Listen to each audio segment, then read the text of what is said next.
I woke up to my friend shaving my head and eyebrow after I repeatedly told him no. Now he is begging me to drop the charges. I have a friend, Gary. I knew he had quite the temper, and even an entitled attitude at times. One example being a lunch where he wanted us all to combine the check and split it evenly. He got the most expensive thing on the menu. I got a cheeseburger. When we all said no, Gary went off on us for not being good friends. He's always been an ass when he doesn't get his way, and I've only known him for like 3 years. Anyway, his relative contracted cancer. I was sympathetic and even contributed $100 to a donation pool for their treatment. But Gary came to me one day and took his hat off to reveal a freshly shaven head. He told me that everyone in his family was doing it in support of his relative, and so were a lot of our mutual friends. Then he asked that I get on the bandwagon. I told him I didn't want to shave my head because I like my hair. My hair is black, regularly combed, and well styled. He said I could just get a wig or something and had actually brought his shaver kit. He was unboxing it when I told him this was not happening. I don't even really know his relative that he's doing this for, so I'm not doing it. End of discussion. He called me an a-hole and left angry. We didn't speak for a week. Then last Saturday I got invited to a party at another close friend's house. There I found out that Gary had tried the same thing on several other friends, and only a couple of them did shave their heads. Gary wasn't at the party, so I had a blast hanging out,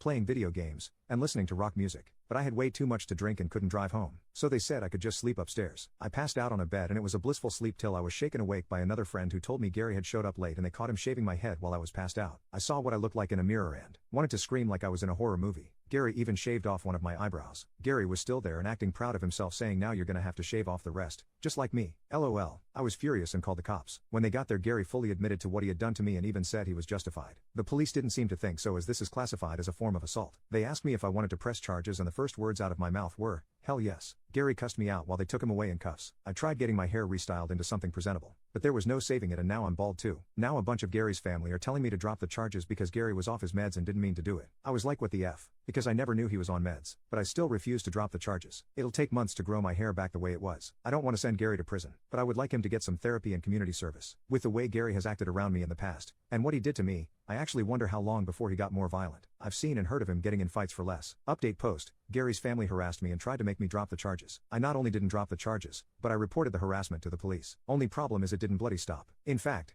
it got worse, mainly from Gary's mother, whom I can see where Gary got his charming personality from. She showed up to my apartment a couple of weeks after the shaving incident to scream at me that I knew nothing about what they were going through, and a little hair wasn't a big deal. I told her my hair was a big deal to me, and what Gary did was inexcusable. Well, that earned me a slap on the face, followed by a swift kick to the nuts, followed by a few more kicks to my body after I went down. It was all recorded by a camera that I had. Watching the front door, one of my neighbors saw her, and screamed at her they'd be calling police. Gary's mom ran, and I ended up going to the hospital with minor injuries, mostly just bruises, a black eye, and a sore groin. Gary's mother got arrested, and I filed a lawsuit against her for attacking me. I saw her in court twice for both her assault on me, and the lawsuit I filed for her assault. This woman had taken several self-defense classes over the years, so she knew how to fight. That had the judge consider her a trained individual, and she was sentenced to 6 months in jail, given 2 years probation, and ordered to pay my medical bills. She actually cried to the judge about the money, but he wasn't having it. It took some time to see her in court again for my lawsuit against her, as she was out of jail by then. I was awarded $10,000 for the harassment, emotional damages, and lost work hours, and she had to pay all court and lawyer fees. She cried about again because she didn't want to pay anything to the man who'd ruined her and her son's lives, but she had the money for both court cases, because she had no problem paying. But around that time, I heard Gary's relative with cancer passed away. I don't know any details, just that they passed on.